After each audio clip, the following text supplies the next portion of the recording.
হাদিসের মধ্যে রাসূলুল্লাহ সাল্লাল্লাহু আলাইহি ওয়াসাল্লাম বলেন যে যারা ইতিকাফ করবে তাদের থেকে জাহান্নামকে 3 খন্দক পরিমাণ দূরে সরিয়ে দেওয়া হবে।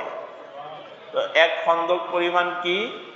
একটা হলো একেবারে পূর্ব দিগন্ত থেকে পশ্চিম দিগন্ত, অর্থাৎ যেখানে সূর্য ওঠে আর যেখানে অস্ত যায়, এই সূর্য উদিত হওয়া আর অস্ত যাওয়ার এই যে বিশাল দূরত্ব, এই দূরত্বকে বলা হয় এক খন্দক। তো এরকম 3 দুনিয়ার সমান দূরে সরাই দিবে ইতিকাফকারী থেকে জাহান্নামকে আল্লাহ পাক। তার মানে হলো যারা ইতিকাফ করবে তাদেরকে আল্লাহ পাক জাহান্নামে দিবেন না, জাহান্নামের আগুন তাদেরকে স্পর্শই করবে না, অনেক দূরে থাকবে তাদের থেকে জাহান্নাম। অতএব ইতিকাফটা অত্যন্ত গুরুত্বপূর্ণ একটা ইবাদা। এই ইবাদাটা জীবনে একবার হলেও আমাদের করা উচিত। যা রাসূলুল্লাহ সাল্লাল্লাহু আলাইহি ওয়াসাল্লাম কোনো দিন ছাড়েন নাই, সেই ইবাদা যদি আমরা কোনো দিনই না করি, এটা বড় লজ্জার বিষয় হয়ে দাঁড়ায় যে আমার আপনার নবী, আমার আপনার আদর্শ, তিনি সারা জীবন যেই কাজটা করলেন, আমরা সারা জীবনে একবারের জন্য সেই কাজটা করলাম না। এটা আসলে লজ্জা ছাড়া আর কিছু না। এজন্য আমরা এবছর যারা নিয়ত করেছি, তো আলহামদুলিল্লাহ, নতুন যদি কারো সুযোগ থাকে যে এই বছরই আমরা ইতিকাফ করব, দেখেন দুনিয়ার ব্যস্ততা দিন যাবে আর বাড়বে, দিন যাবে আর বাড়বে, হাত্তাল ইয়াকিন, মৃত্যু পর্যন্ত আপনার ব্যস্ততা থাকবে। ব্যস্ততা কোনোভাবেই কমানো যাবে না, ব্যস্ততার মধ্যেই ইতিকাফ করতে হবে। দুনিয়ার এই হাজারো ব্যস্ততার মধ্যেই সময় বের করে আপনাকে মসজিদে ইতিকাফ করতে হবে। যত দ্রুত পারবো তত আমাদের জন্য কল্যাণ হবে। এজন্য মসজিদে খুব বেশি পরিমাণ মানুষ ইতিকাফ করা। এলাকার পক্ষ থেকে যদি কোনো মসজিদে ইতিকাফ নাই, পুরা এলাকার মানুষই গুনাহগার হয়ে যাবে। একটা মসজিদে ইতিকাফে বসার মতো একজন মানুষও নাই, তাহলে পুরো এলাকার মানুষ দোষী সাব্যস্ত হয়ে যাবে। কেমন একটা অঞ্চল যে 2 জন মানুষকে ইতিকাফ করার জন্য পাওয়া যায়, করে আনতে হয়, বাজার দিয়ে তারপরে ইতিকাফে বসাতে হয়। এটা আল্লাহর কাছে জবাব দিতে হবে আমাদের। নবী মুহাম্মদুর রাসূলুল্লাহ সাল্লাল্লাহু আলাইহি ওয়াসাল্লামের সামনে আমরা চেহারা দেখাবো কি করে যে আমাদের মসজিদে ইতিকাফের জন্য লোক খুঁজে পাওয়া যাচ্ছে না? অনেক মসজিদ এমন হয়।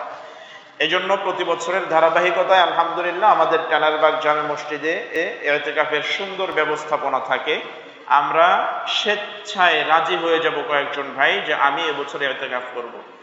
আমরা দেখি শুধু বৃদ্ধ মানুষগুলো ইতিকাফ করে, বুড়া মানুষগুলো ইতিকাফে আসে, যুবক কাউকে আমরা দেখতে পাই না। অথচ অনেক সাহাবী যুবক বয়সে ইতিকাফ করেছেন। যুবক বয়সেই ইতিকাফ করার অন্যতম একটা সময়। এই সময় লম্বা সেজদা করা যায়, সারা রাত জেগে জেগে আপনি তাহাজ্জুদের নামাজ পড়তে পারেন, তেলাওয়াত করতে পারেন, যেটা বৃদ্ধ বয়সে ইচ্ছা থাকলেও হয় না।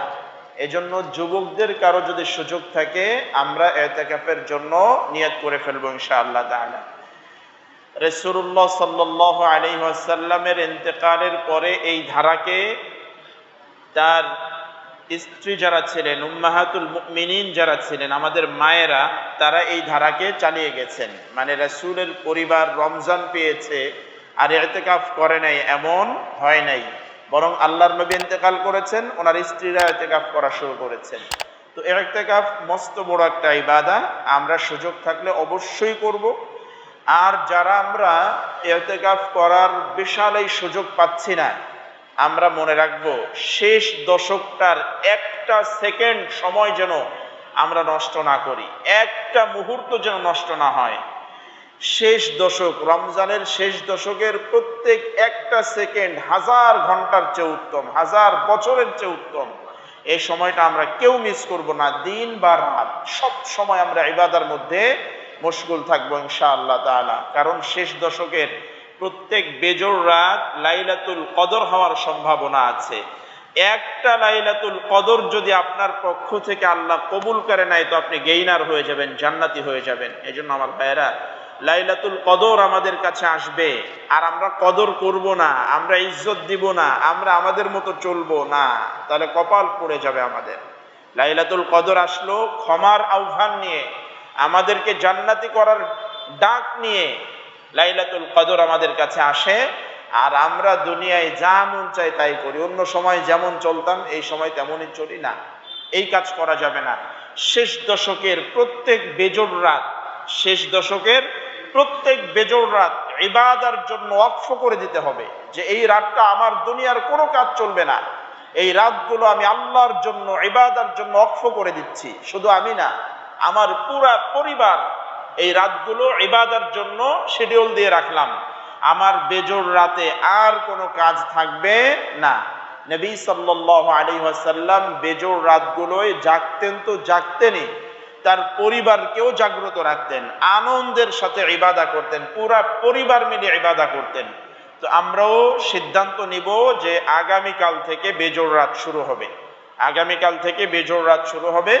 বেজোড় রাতগুলোয় আমরা পরিবারের ছেলে মেয়ে স্ত্রী মা বাবা যারা আছেন, পরিবারে যারা থাকি, আমরা সবাই বেজোড় রাতগুলো জাগবো। জেগে কি করব? আমরা লম্বা সময় কোরআন তেলাওয়াত করব, লম্বা সময় আমরা নামাজ পড়ব, লম্বা সেজদা করব, লম্বা লম্বা সেজদা করে সেজদায় চোখের পানি ফেলবো। আমরা এমন ভাবে ইবাদা করব যেন আল্লাহ পাক আমাদের ইবাদা দেখে আমাদের উপর খুশি হয়ে আমাদের জীবনের গুনাহগুলো যেন মাফ করে দেন। এমন ভাবে আমরা ইবাদা করব। দেখেন কি সুযোগ আল্লাহ আমাদেরকে আর দিবেন, কত সুযোগ আপনারা চান। নবী মুহাম্মদুর রাসূলুল্লাহ সাল্লাল্লাহু আলাইহি ওয়াসাল্লাম বলেছেন, তোমরা এমন ভাবে আল্লাহর কাছে মুনাজাত করো যেন চোখ দিয়ে অশ্রু ঝরে, কান্না আসে, এমন ভাবে ইবাদা করো। সাহাবায়ে কেরাম যখন হাত তুলতেন, কোন সাহাবীর চোখ দিয়ে পানি আসে নাই এমন কোন সাহাবী ছিলেন না। আল্লাহর দরবারে হাত তুলেছেন, ঝরঝর করে অশ্রু ঝরতো তাদের। তারপরে একজন সাহাবী জিজ্ঞাসা করছেন, ইয়া রাসূলুল্লাহ, মুনাজাত যে করব, সেই মুনাজাতে যদি আমাদের চোখের পানি না আসে? কেমন সাহাবী? হযরত আবু বকর রাদিয়াল্লাহু তাআলা আনহু জিজ্ঞাসা করছেন, যে আবু বকর রাদিয়াল্লাহু তাআলা আনহু কাঁদতে কাঁদতে সারাটা জীবন শেষ করে দিয়েছেন, উনি হাত তুলেছেন, চোখ দিয়ে পানি আসে নাই, এমন হয় নাই, কখনোই হয় নাই। ইসলামের জন্য পুরো জীবনটাকে উৎসর্গ করে দিয়েছেন। সেই সাহাবী জিজ্ঞাসা করেছেন, ইয়া রাসূলুল্লাহ, যদি চোখের পানি না আসে তাহলে আমরা কি করব? এটা ওনার জন্য জিজ্ঞাসা করে নাই, উনি জিজ্ঞাসা করেছেন কিয়ামত পর্যন্ত যত উম্মত আসবে, অনেক উম্মত আল্লাহর নবীর থাকবে যারা হাত তুলবে, চোখে পানি আসবে না, এমন যদি হয় তাহলে আমরা কি করব? আল্লাহর নবী সাল্লাল্লাহু আলাইহি ওয়াসাল্লাম বললেন, এমন ভাবে দোয়া করো যেন চোখ দিয়ে পানি না আসে। যদি চোখ দিয়ে পানি না আসে তাহলে কান্নার ভান করে করে তোমরা আল্লাহর কাছে দোয়া করো। সুবহানাল্লাহ। আর কি সুযোগ চান আপনি? আমাদের সমাজে যদি কান্নার ভান করেন, আসলে কান্নাকাটি করছেন না, কান্নার ভান করছেন, তো আমরা তিরস্কার করি, আমরা ধিক্কার দিই, যে এই লোকটা দেখছো অভিনয় করে কিভাবে, এর কান্না আসে না, মায়া মোহাব্বত নাই, কান্নার ভান করছে, অভিনয় করছে, আমরা ধিক্কার দিচ্ছি। রাসূলুল্লাহ সাল্লাল্লাহু আলাইহি ওয়াসাল্লাম বললেন, আল্লাহর কাছে যখন চাও কান্নাকাটি করে চাও, ভিক্ষুকের মতো চাও। যদি তোমার চাওয়ার কারণে আবেগে, ভালোবাসায়, ভয়ে চোখ দিয়ে পানি না আসে, এমন ভাবে চাও যে তুমি কান্নার ভান করছো, অভিনয় করছো, তাতেও আল্লাহ তোমাকে মাফ করে দেবেন। সুবহানাল্লাহ। আজকে আমরা দোয়াগুলো করি, দোয়ার মধ্যে কোনো মজা পাই না, দোয়ার মধ্যে কোনো আন্তরিকতা নাই, কোনো ভালোবাসা নাই। আল্লাহর কাছে চাচ্ছি, আল্লাহ তুমি এটা দাও, রব্বানা আতিনা ফিদ দুনিয়া বলে চলে যাচ্ছি। না, দোয়া করতে হবে অনেক আবেগ নিয়ে, অনেক ভালোবাসা নেই। দেখেন না, ভিক্ষুকরা যেভাবে চায় আমাদের কাছে, সার দিয়ে যান, আমার বাচ্চা খেতে পারে না, আমার কিচ্ছু নাই, কি আবেগ দিয়ে তেরা চায়, কত অসহায়ত্ব অবস্থায় ভিক্ষুকরা আমাদের কাছে ভিক্ষা চায়। আমরা কয় টাকা দিই? 10 টাকা, 5 টাকা, ম্যাক্সিমামই তো আমরা দিই না। ভিক্ষুকরা যে চায়, চাওয়ার পরে তো আমরা সবাই দান করি না। এই মসজিদে যদি 500 লোক নামাজ পড়ে, ভিক্ষুকরা চাওয়ার পরে হয়তো 10 জন মানুষ দান করে, আর 490 জন মানুষ আমরা দান করি না। কিন্তু তাদের চার অবস্থাটা দেখছেন, এমন করুণ ভাবে চায়, বাচ্চা খেতে পারছে না, বাবার চিকিৎসা করাইতে পারছি না, মার চিকিৎসা করাইতে পারছি না, আমি বড় অসহায়, আমাকে কিছু টাকা দিয়ে যান, এত ভাবে চাওয়ার পরে দান করি মাত্র 10টা টাকা। আর আল্লাহর কাছে আপনি চাবেন কি? চাবেন জান্নাতুল ফেরদাউস চাবেন, যার দাম সারা দুনিয়ার চেয়ে কোটি কোটি গুণ বেশি। সেই জান্নাতুল ফেরদাউসটা আল্লাহ আপনাকে দিবে। আপনার চাওয়ার ধরনটা কি? আপনার কোনো অসহায়ত্ব নাই, আপনি যেন বীরের মতো আল্লাহর কাছে যাচ্ছেন, আপনার 2টা মিনিট সময় নাই, চোখ দিয়ে 1 ফোঁটা পানি ফেলবেন সেই সুযোগটা আপনার নাই। আপনার দুনিয়ার ব্যস্ততা, শুধু হাত তোলেন আর মুখে দিয়ে চলে যাচ্ছেন। না ভাই, এইভাবে চাওয়া যাবে না। একজন ভিক্ষুক 10 টাকার জন্য যদি চোখের পানি অভিনয় করে ফেলতে পারে, তার বাবার কথা বলে, তার সন্তানের অসহায়ত্বের কথা বলে যদি চাইতে পারে, আপনি আল্লাহর কাছে জান্নাতুল ফেরদাউস চাচ্ছেন, আপনি কেন চোখের পানি ফেলতে পারবেন না? আমি কেন চোখের পানি ফেলতে পারবো না? এই জন্য আমরা যখন আল্লাহর কাছে চাবো, চোখ দিয়ে অবশ্যই পানি ফেলতে হবে। এবং আমরা অতীতে যা করেছি না করেছি সেটা বাদ, অন্তত পক্ষে এই রমজানে প্রত্যেক বেজোড় রাতে আমরা যারা এখানে আছি, আমরা ওয়াদা করব যতক্ষণ চোখের পানি না আসবে ততক্ষণ পর্যন্ত আমরা আল্লাহর কাছে দোয়া করবো ইনশাআল্লাহ। রাজি আছি আমরা সবাই আমরা হাত তুলবো তো তুলবো, এমন আবেগ নিয়ে দোয়া করব, গভীর রাতে চোখের পানি না আসা পর্যন্ত আমরা দোয়া করতে থাকবো। আমার পরিবারের সকলকে আমি জাগ্রত রাখবো। আমার বাচ্চাগুলো হয়তো তারা প্রাপ্তবয়স্ক হয় নাই, ছোট্ট বাচ্চা, 7 বছর 8 বছর বাচ্চা, এই বাচ্চাদেরকেও আমরা জাগ্রত রাখবো, তাদেরকে দিয়েও সালাত পড়াবো, নামাজ পড়াবো। আমরা যখন নামাজ পড়ি এই বাচ্চাদেরকে আমাদের সাথে নিব, যদিও তাদের উপর নামাজ ফরজ হয় নাই। আপনি বলবেন কেন তাদেরকে সাথে নেব, তাদের উপর তো নামাজ ফরজ হয় নাই। আরে ভাই, নামাজ ফরজ হোক না হোক, ওই যে ছোট্ট বাচ্চা, ও হাফ প্যান্ট পরে, হাঁটু বের করা হাফ প্যান্ট পরে আপনি যখন সেজদা করেন, আপনার বাচ্চা যখন সেজদা করে, আপনার কাছে সেজদাটার কোনো দাম নাই, কিন্তু আল্লাহর আরশ আজিম পর্যন্ত কাঁপতে থাকে ওই বান্দার সেজদা দেখে। তো আপনি আপনার বাচ্চাকে কেন সেজদা দেওয়াবেন না?